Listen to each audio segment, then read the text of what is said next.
Selamat datang di channel Ye Chen Ping Mania. Terima kasih kepada Tuan Moh Ridwan yang sudah berlangganan di channel Ye Chen Ping Mania. Semoga dilancarkan rezekinya dan diberikan umur panjang yang penuh keberkahan. Terima kasih kepada semuanya yang sudah like dan subscribe. Semoga selalu diberikan kesehatan dan kesuksesan. Penguasa Istana Naga Langit bab 5164 sampai bab 5166. Chen Ping menatap Tao Te dengan perasaan mual. Makhluk itu terlalu mengerikan, jauh lebih jelek dari kilin api miliknya, bahkan tidak secantik binatang pemakan langit. Mengaum. Bayangan Tao Te tiba-tiba menukik. Ratusan bola mata menembakkan sinar hijau tua langsung ke arah kilin api. Kilin api melompat ke udara, api membentuk perisai. Tetapi saat sinar menembus api, kuku depannya terkorosi, meninggalkan luka hangus. Chen Ping, makhluk terkutuk itu bisa melahap roh. Humazi berteriak dari balik pintu batu brankas rahasia itu, sambil menggenggam erat harta karun yang baru saja dirampasnya. Kilin api terlalu kecil sekarang, mungkin tidak akan mampu bertahan. Hati Chen Ping hancur saat dia mengayunkan pedangnya ke bayangan Tao Te, tetapi aura pedang emas itu lenyap begitu menyentuh kabut hitam. Tawa Ghost Face bergema dari kabut, tidak berguna. Tao Te melahap semuanya, kau dan monstermu akan tamat. Sang kilin api mengeluarkan raungan kesakitan, apinya tampak meredup, luka-luka yang terkena sinar Tao Te tampak layu dengan cepat. Melihat ini, Chen Ping menggigit lidahnya dengan keras, meneteskan darah ke pedang pembunuh naga, tebas. Pedang pembunuh naga dan kilin api memancarkan cahaya yang cemerlang, bayangan naga emas terjalin dengan wujud dewa kilin, menciptakan pilar api emas yang menembus surga. Kekuatan melahap Tao Te sempat ditekan, ratusan bola matanya meledak satu demi satu. Mencari kematian. Kilatan kejam terpancar di mata wajah hantu saat dia membentuk segel dan menyuntikkannya ke dalam Tao Te, telan mereka. Bayangan Tao Te tiba-tiba melebar, mulut raksasanya terbuka seperti lubang hitam, menelan Fire Kilin dan Chen Ping. Api kilin api dilahap habis dengan dahsyat, sisik-sisiknya terkelupas saat ia mengeluarkan jeritan sekarat. Chen Ping merasakan kekuatannya ditarik oleh kekuatan tak terlihat. Pedang pembunuh naga hampir terlepas dari genggamannya. Tidak, dia melirik ke arah brankas rahasia, tempat kelompok murid terakhir bergegas keluar. Chen Ping buru-buru berkata kepada Raja Iblis Awan Merah, "Senior, cepat kuasai aku, pinjamkan aku kekuatanmu." Chen Ping tahu bahwa jika dia tidak menggunakan milik Raja Iblis Awan Merah, dia dan kilin api kemungkinan akan binasa. Dia telah memprovokasi sesuatu yang tidak seharusnya, sebuah kuil sudah membuatnya sakit kepala. Dan sekarang sebuah organisasi misterius telah muncul. Nak, kekuatanmu semakin menyedihkan, mengapa kau menginginkan milikku lagi? Raja Iblis Awan Merah menggoda. Kata-kata itu membuat Chen Ping terdiam. Bukan kekuatannya yang kurang, hanya saja musuh yang dihadapinya semakin jahat. Dulu dia tak terkalahkan di surga ketiga. Siapa sangka dia akan memprovokasi organisasi misterius seperti itu. Hentikan omong kosongmu. Katakan saja apakah kau akan membantu atau tidak. Jika aku mati, jangan lupa, seberkas jiwamu juga akan musnah. Chen Ping berkata, agak tidak senang. Kamu minta tolong, bagaimana mungkin aku tidak membantu? Jawab Raja Iblis Awan Merah, bersiap untuk merasuki Chen Ping. Tetapi pada saat itu, tekanan yang mengerikan terpancar dari dalam diri Chen Ping. Langit yang redup tiba-tiba terbelah, memperlihatkan sebuah mata besar. Apa itu? Suara dari kabut itu bergetar, angin jari biru dinginnya membeku seketika. Di bawah mata raksasa itu, retakan hitam pekat perlahan melebar, dan seekor binatang buas berbulu muncul. Binatang pemakan langit. Suara Ghostface pecah sepenuhnya, api hitam padam tiba-tiba, binatang legendaris yang melahap dao surgawi. Mengapa dia ada di sini? Melihat binatang pemakan langit, Chen Ping menghela napas lega dan berkata kepada Raja Iblis Awan Merah, "Baiklah, aku tidak membutuhkan bantuanmu lagi." Dengan binatang pemakan langit, musuh-musuh ini bukanlah tandingannya. Lagi pula, binatang ini benar-benar dapat melahap segalanya. Akan tetapi, Chen Ping tidak dapat mengendalikan binatang pemakan langit. Dia juga tidak tahu kapan binatang itu akan bangkit, jadi binatang itu tidak berguna saat dalam bahaya. Binatang pemakan langit itu menggelengkan kepalanya, pupil vertikal keemasannya mengamati medan perang sebelum mengunci bayangan Tauti, mengeluarkan dengkuran puas. Tidak bagus. Tetua berjubah abu-abu itu mencoba memanggil kembali lampu neter, namun mendapati ke-12 lentera hijau telah ditarik oleh suatu kekuatan tak terlihat, terbang menuju binatang pemakan langit. Terima kasih masih menyimak channel Chen Ping Mania. Binatang pemakan langit membuka mulutnya, menghirup udara pelan-pelan, lalu lampu neter, pita merah darah, kapak bunga misterius, dan jari angin es langsung lenyap ke dalam mulutnya, bersama dengan keempat tetua berjubah abu-abu yang ditarik oleh kekuatan dahsyat. Selamatkan aku. Pita milik wanita berjubah merah itu mencengkeram tanah dengan putus asa. Namun binatang pemakan langit menepisnya dengan cakarnya, dan wanita itu beserta pitanya pun terseret ke dalam mulutnya. Makhluk bertelanjang dada itu mengayunkan kapaknya ke arah cakar raksasa itu. Namun kapak itu tenggelam seperti batu di laut, dan sedetik kemudian dia ditelan tanpa jejak. Hantu Taotie yang merasakan aura musuh alaminya mengeluarkan raungan ketakutan, berusaha melarikan diri ke dalam kehampaan, tetapi binatang pemakan langit menggigit lehernya. Tubuh kabut hitam itu dikunyah secara menyeluruh di rahang binatang itu, dan ratusan bola mata yang memancarkan sinar hijau tua bahkan tidak dapat menggores sisiknya. Kilin api kembali ke sisi Chen Ping, tampak agak sedih dan malu. Ia menghabiskan hari-harinya bersama binatang pemakan langit yang disimpan dalam cincin penyimpanan Chen Ping. Namun di saat-saat kritis, ia mengandalkan binatang pemakan langit dan sama sekali tidak mampu membantu Chen Ping. Chen Ping dengan lembut membelai kepala kilin api dan menenangkannya. "Kau juga hebat, tak perlu merasa buruk."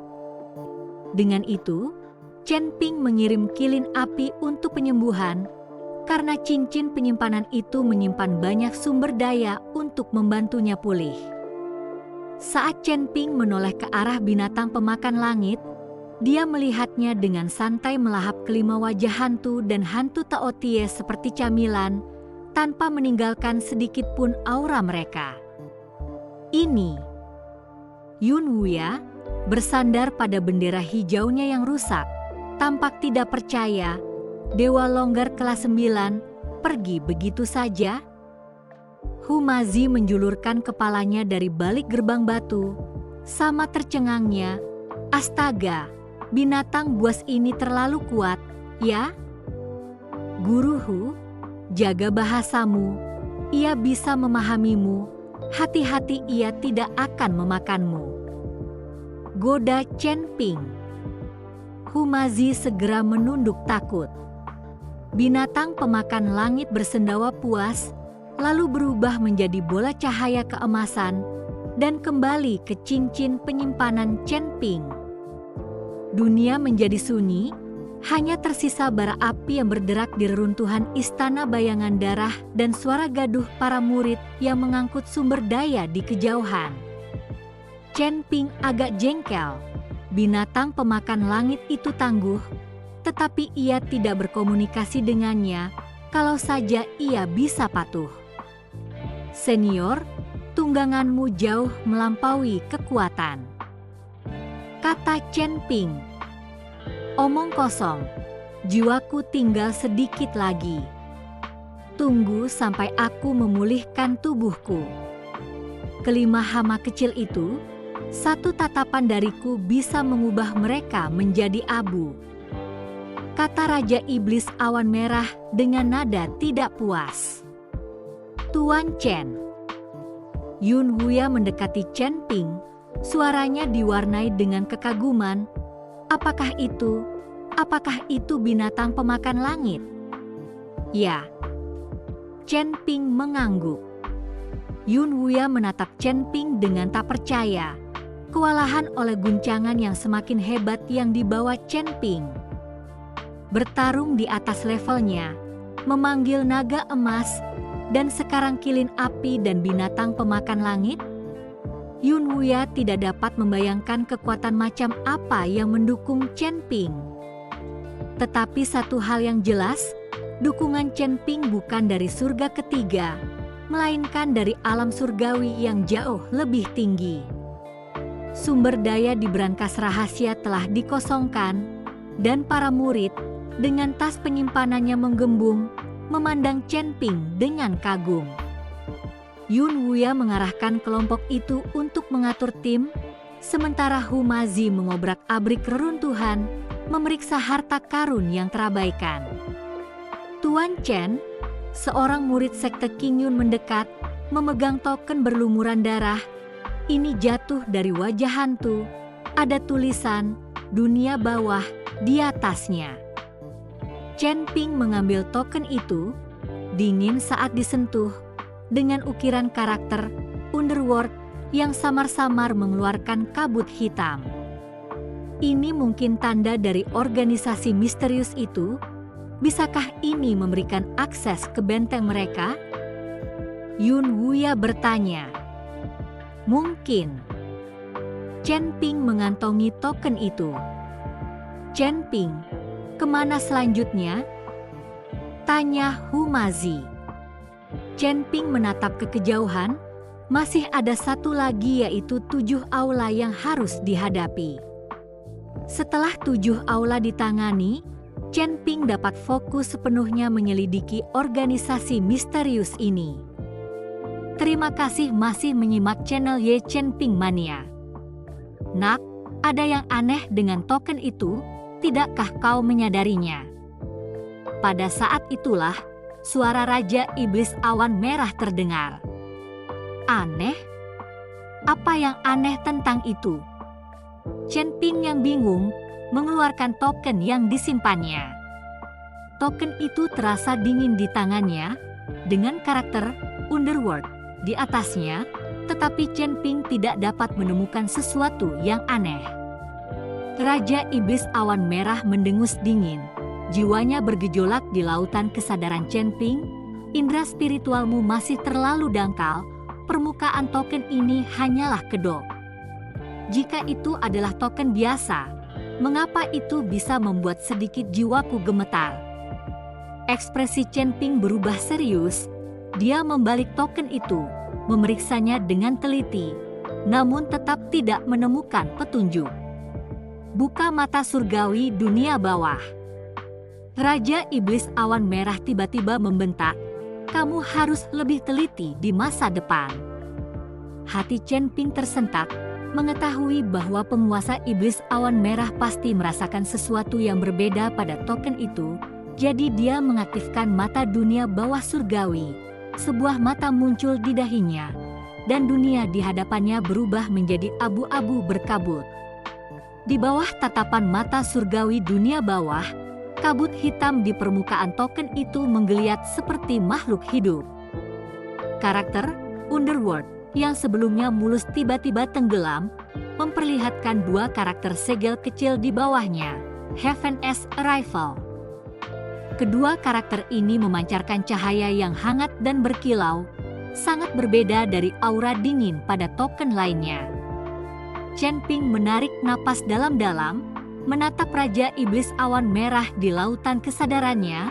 Senior, ini seperti dugaanku. Jiwa Raja Iblis Awan Merah bergetar hebat. Rumah kedatangan surga, salah satu entitas paling misterius di zaman kuno. Legenda mengatakan mereka dapat melintasi banyak alam, mencari kultivator dengan takdir besar. Dulu, beberapa leluhur Dao dari alam surgawi dibimbing oleh Heaven's Arrival Mansion. Namun 10.000 tahun yang lalu, organisasi ini lenyap tanpa jejak, bersama dengan sekte besar di belakangnya, seolah-olah tidak pernah ada. Chen Ping mengerutkan kening, tidak yakin bagaimana organisasi misterius ini terkait dengan Heaven's Arrival Mansion, atau mengapa tanda ini memiliki jejaknya, terutama karena Heaven's Arrival Mansion telah lama menghilang. Pemimpin sekte Yun, apakah kau pernah mendengar tentang Heaven's Arrival Mansion? Chen Ping bertanya pada Yun Wuya. Mendengar kata-kata Heaven's Arrival Mansion, senjata Yun Wuya berdenting jatuh ke tanah. Wajahnya memucat, suaranya bergetar. Tuan Chen, Heaven's Arrival Mansion itu adalah tempat yang hanya ada dalam legenda. Konon, kriteria mereka dalam memilih murid bertentangan dengan hukum surgawi alam surgawi. Suatu ketika, seorang kultivator jahat yang hanyalah seorang dewa abadi kelas 1, dibawa oleh Heaven's Arrival Mansion karena memiliki akar spiritual surga dan bumi yang langka. 3 hari kemudian, dia kembali, setelah langsung menerobos ke alam abadi bumi, membantai semua musuhnya di surga ketiga sebelum menghilang lagi. Legenda itu telah diwariskan turun-temurun selama berabad-abad, 3 hari untuk maju ke ranah utama. Chen Ping tidak bisa berkata apa-apa. Kecepatan kultivasi berdarah ini bahkan lebih absurd dari kecepatan kultivasinya sendiri. Mungkinkah Heaven's Arrival Mansion memanipulasi aturan waktu, di mana 3 hari di mata orang lain mungkin sama dengan 3 tahun di dalam mansion? Jantung Chen Ping berdebar kencang. Kecepatan kultivasi yang aneh seperti itu hanya dapat dijelaskan dengan cara ini. Dengan sumber daya yang melimpah, Chen Ping juga dapat memajukan wilayah utama dalam 3 tahun. Pelatihan di Menara Penekan Setan, 3 hari sama dengan setahun. Humazi, yang telah merangkak mendekat pada suatu titik, menatap dengan mata terbelalak. Astaga, itu gila. Jika kita bisa memasuki Heaven's Arrival Mansion, bukankah kita semua akan terbang ke surga? Tuan Hu, Anda belum pernah mendengar tentang Heaven's Arrival Mansion? Tanya Chen Ping. Tidak, aku sudah melalui begitu banyak reinkarnasi, tetapi aku belum tahu tentang ini. Humazi tersenyum canggung. Chen Ping mengerutkan kening sambil berpikir, lalu menyimpan token itu. Untuk saat ini, mari kita kesampingkan dulu hubungan antara Heaven's Arrival Mansion dan organisasi misterius ini. Prioritas kita adalah berurusan dengan Seven Hells. Bersambung.